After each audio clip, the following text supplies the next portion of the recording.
Okay, now I'm just saying it flat out. Women rule. I found a source. In one respect, they rule. In what respect is that? You gotta check out the source, which is the Alter Rebbe's Likutei Torah on Shir Shirim. The Rebbe quotes that as a source for his idea, because in on Yud Gimel Shvat, special day in the Lubavitch calendar, morning, the P'tira, the Halula, one of the Rebbitzins, the Rebbe speaks about the importance of women and how they rule. It's all about the women. Miriam was everything. She was the Gael. They call her the Redeemer, even. I don't actually have the Sefer with me today, but we'll do that next time. I just wanted to look at the source. Good morning. It quotes a source in that Sicha that says it's all about the women. They're going to bring Geula. Miriam suffered the Galus the most. She cared the most. The more you care, the more your joy is when that thing is finally come to fruition and you could celebrate it. That's why Miriam and the women went out with tambourines and rocked the house. Maisa Shahalya, that's the way it was. And there's a secret for that. And it doesn't mean that men are excluded. I'm not talking about that. You guys get it so wrong and narrow. Come on. There's an aspect of Malchus that applies more to men in some respects, like who's going to sit on the throne type thing. It has to be a male king. So why do women rule if that's so? In what sense do they rule? I just want to learn this with you because that was my intention today. But I put this in my own words and maybe you can see the depth in it, okay? Because I think that there's going to be, we'll be able to trace a common element here. That, because I identify two things. Well, Tanya does rather. Tanya identifies two things. Water, where did Moshe Rabbeinu come from? Moshe Rabbeinu was drawn from the water. What does water represent? Wisdom, obviously, right? But in Tanya gives a different take about water, what water is. And they both things resonate, but it says in Tanya that water is the source for all physical pleasure, or pleasure in general. Even spiritual pleasure. I mean, God split the heavenly waters from the lower waters, right? I don't want to get distracted now by reading interesting things. Hold on. Okay, I'll read it later. I'll try and ignore it for a second. So Moshe Rabbeinu was drawn from water, wisdom, and what does water represent? Tanya says that's the element of pleasure. Okay, so Rabbi Akiva's face lit up when he got a new, Tosefta? Well, I can't remember the exact lashon. He got a new teaching. He got a new manuscript. So I wrote, drawn from water, pours over parchment. Is it the touch of the parchment, or is it the ideas behind the teachings there? The sage you don't think about is like, oh, that's a nice piece of parchment. He's like interested in the ideas behind it, right? So, how are we tying Shir Shirim, the ultimate romance, the most physical? I came to a Ganuni. What comes forth from the water? It says in Tanya, right? All from water comes all types of delights. From the water sprouts forth Ganuni, a gun, the garden, the pleasure garden, sprouts forth from water, right? The pleasure garden. The orchard is the Parshas of the Torah, okay? They're meant to be connected. You don't get that because you think that you were whipped to be able to learn. You didn't think that you're supposed to actually enjoy it. It was something, when my parents forced me to eat salad one time when I was like 6, 7 years old, I didn't eat it for 20 years. Something like that. You can't. You got to see what it is, and then you'll actually be able to connect with it and live with it for your whole life. If you feel like it's the schoolmaster's whip that you're afraid of, you're not probably going to learn Torah. So here I'm saying that we're going to see at the very essence of the Torah, where Moshe Rabbeinu himself comes from, the water, the wisdom of the Torah, is rooted a type of pleasure that can only be identified as Shir Shirim's love story between God and the Jewish people. And now I have a source that say that women rule, and I'm going to go through this with you now, okay? So it says here This is a Shir Shirim Daf. It says Vav Amud Gimel in Shir Shirim L'Kutei Torah. It says it's not enough to have one leg, right? You have to have two legs. If the avos were, what are we saying here?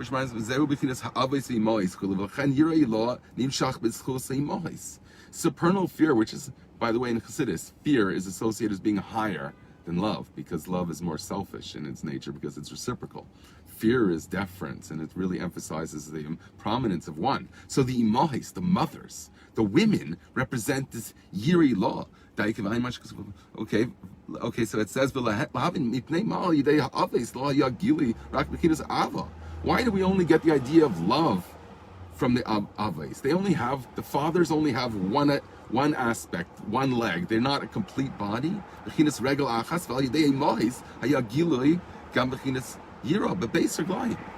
When you have the imahis, the mothers, joined with the avos, you have these unions, right? Then you have the completion of two things.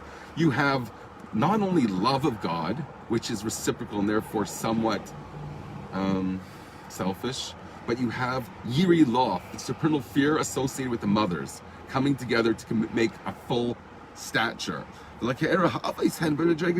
would think that the fathers would be at a higher level than the mothers. So why are they dependent on the mothers in some sense to have this completion? They don't have everything unto themselves? No, they don't. That's why the number 7, I think, is so important. The Mahais being foreign, being more numerous, and on a democratic system, you could see that they have an advantage. But we're going to see here that they're actually higher in a sense. So you would think that the fathers are higher, mina Mahais, because aren't they the givers? They're the male. And the mothers are recipients. That's a vulnerable position, according to Kabbalah, right? Or in any language. That's the female.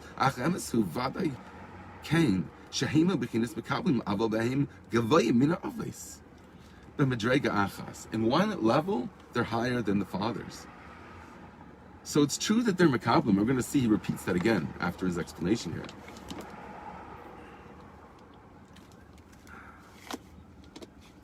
So on one level, they're higher. And to understand that, why do women rule? I find that fascinating. I've been looking for a source for this forever.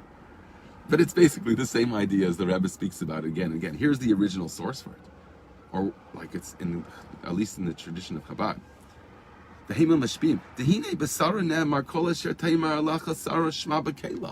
it says regarding Sarah, everything she tells you, you have to do.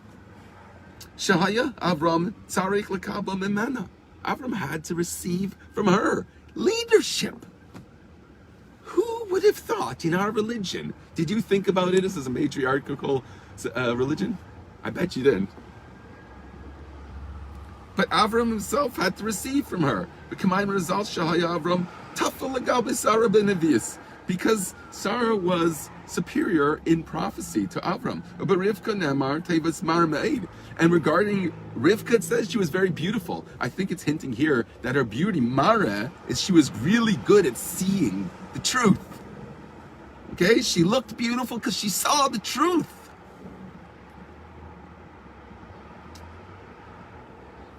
That's Rivka. Tevis Mara Me'ed. Bli Gvul. Infinitely so. V'tered ha'aina. V'tamalakada. She went into the well and brought up a water basin, or whatever they put in wells. V'tal, and she brought it up. V'tamar stay. V'gam l'gamalach stay. You should drink, and your donkeys should, not your donkeys, your camels should drink. Everybody should drink from my bucket. Shahaisa gam ken b'chines mashpia, because she was a mashpia.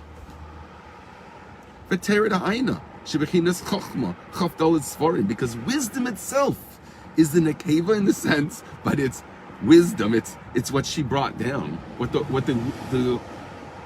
woman has the power to bring down from the well. The Chaf Dalet Sfarim, the 24 canonized books in our Tanakh.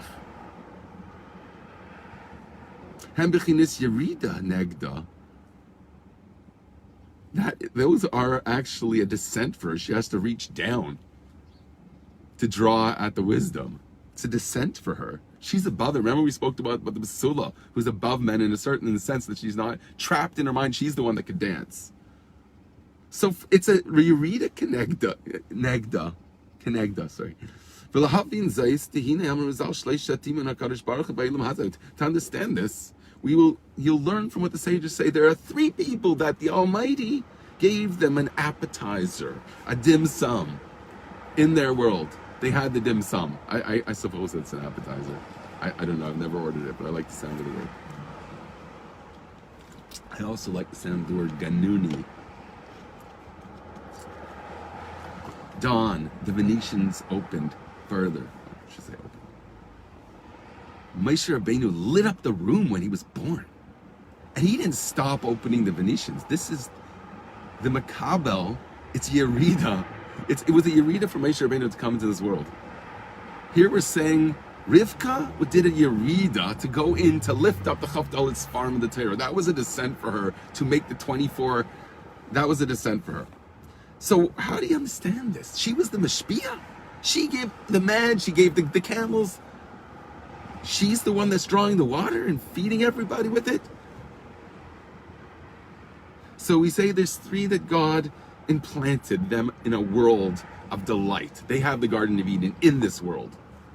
Okay? You know what that is? In this sense, check out their life. Look at this. So Avram, Yitzchak, and Yaakov, they experienced Me'ain Olam Haba. Me'ain also means like a well. Me'ain, it means something that resembles.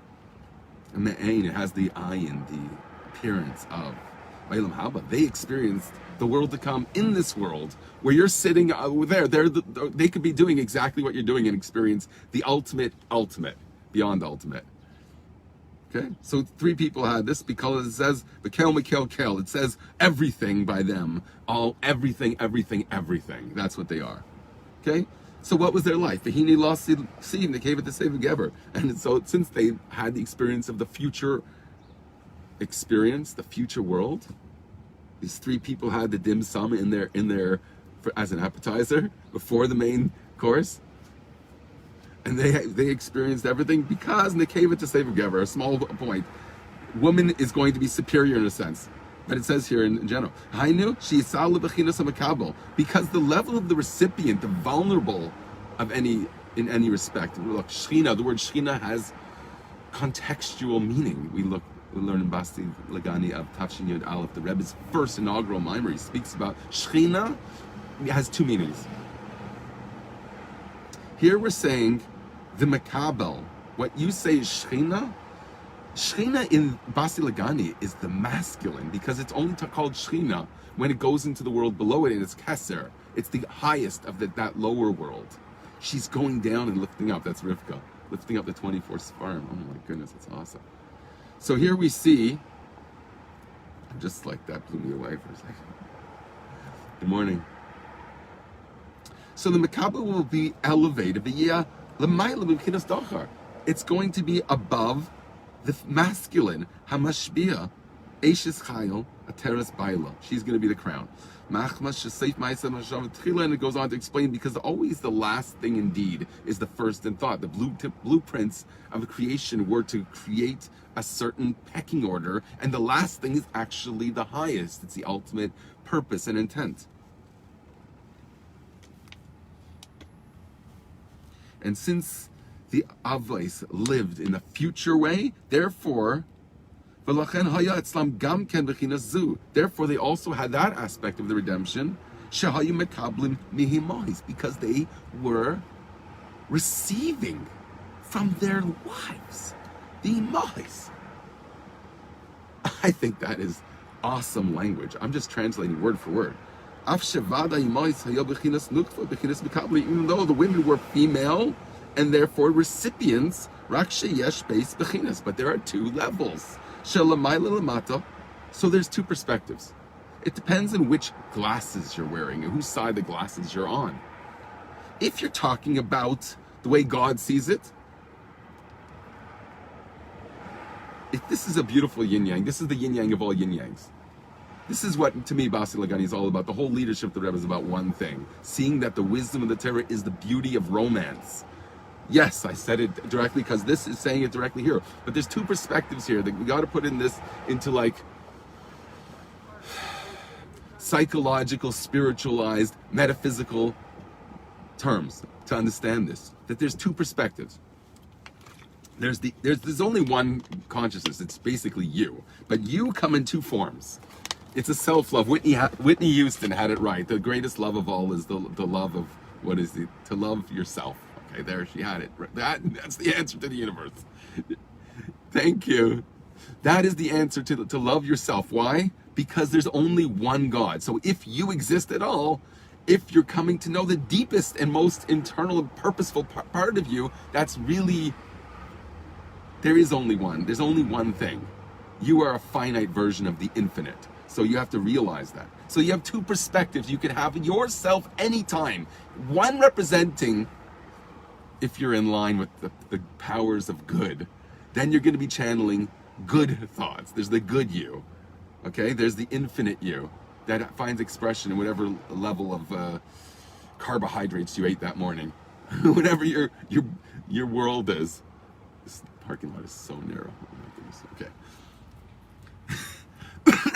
So there's two perspectives. You can have, from God's perspective, the Avos were the Mishpim.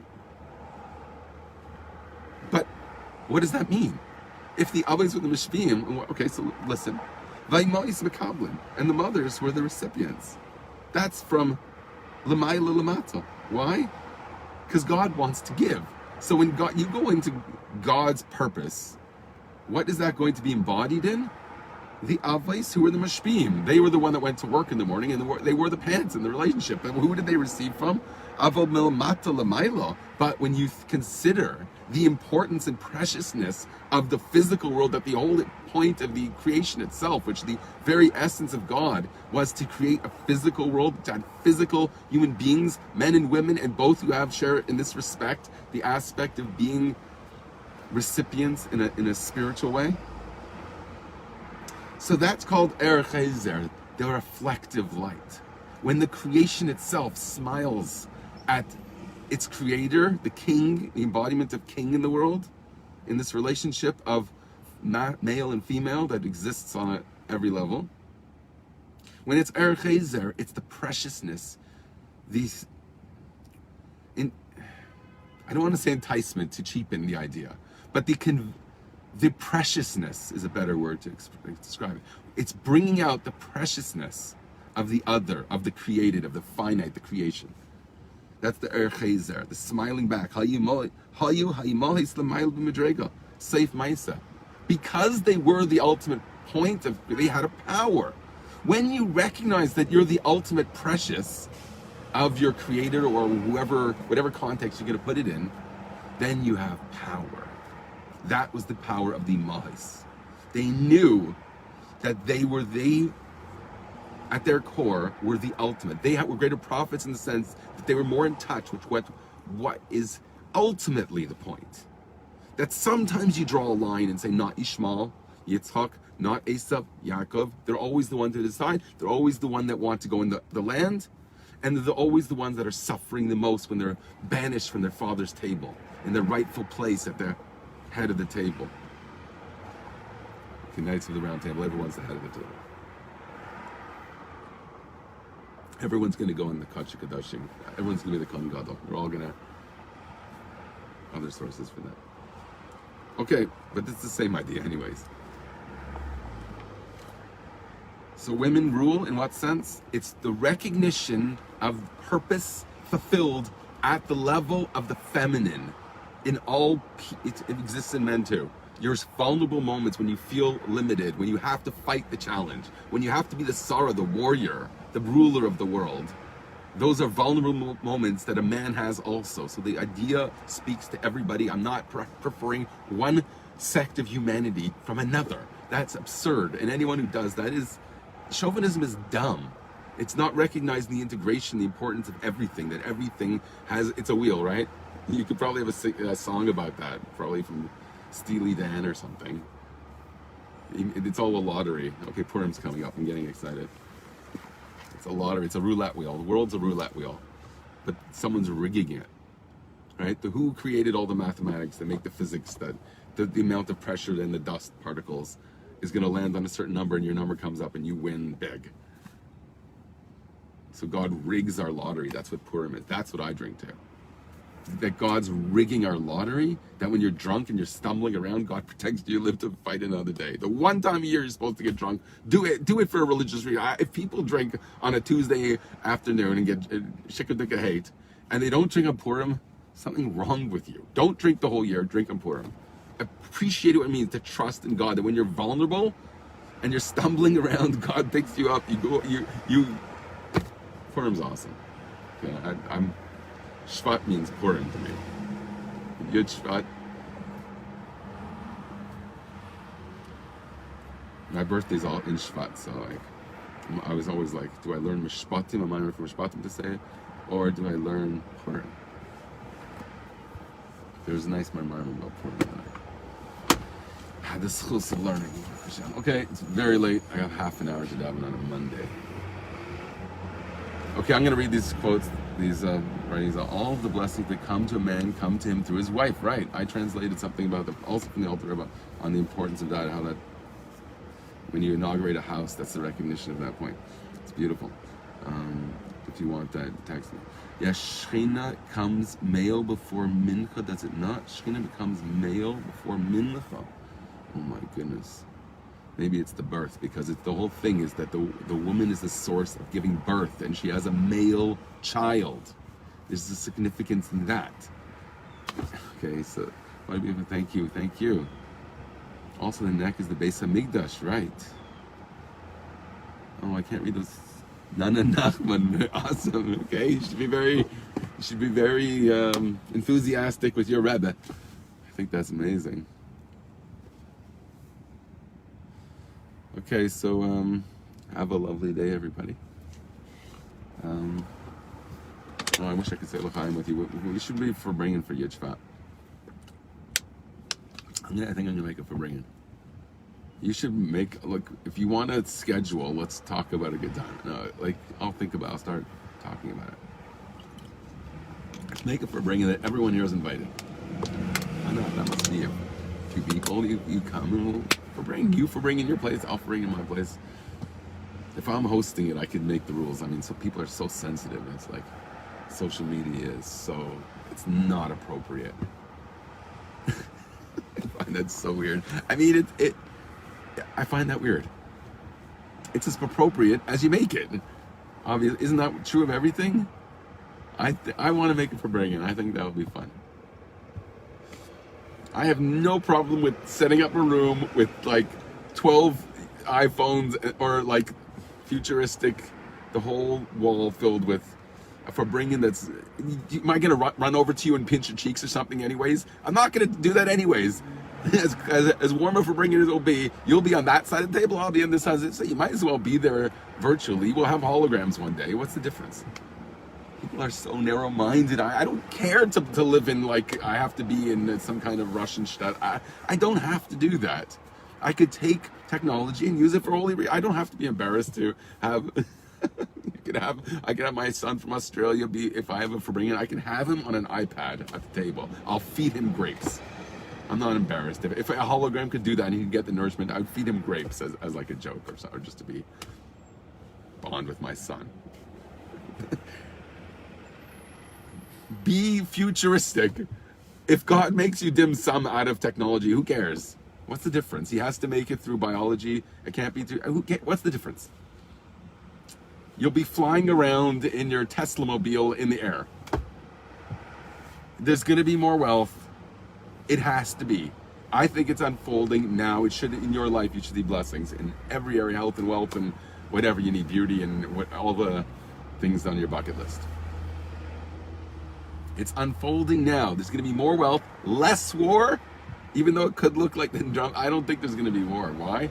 Because who could fathom that? We're not equipped to deal with that. Our minds can't fathom that, and the history's had enough of that. I think now is the time of peace. I don't care if Iran looks like the biggest thing you want to take out. Somehow Trump if Trump could get elected then there's anything could happen in the world. And I think that just shows that God can make an Achashverosh type and control the world the way he wants. If there's no forced troops with boots on the ground and no missiles pointing at me right now, thank God, that is a geula, and everyone should be rocking in their houses or wherever on the street and just shining light in the world. You should get wealthier and have more resources to do that. It's a positive feedback loop. The next guy depends on you. You have to be the example to light the other guy up in every way that you see wise. And women have wisdom too. Here's a source. Rivka is the source of all the 24 Sfarim of Torah. I don't make these things up. This is a very radical Torah. If the guy in your rabbi chair looks like very mild-mannered reporter, he doesn't know the Torah. So he doesn't look that way to you. How you doing? Hi, I'm giving a shir on video. These little kids that don't know what I'm doing. This guy's fixing his hair in the mirror or something and his phone. Okay, have a great day, everyone.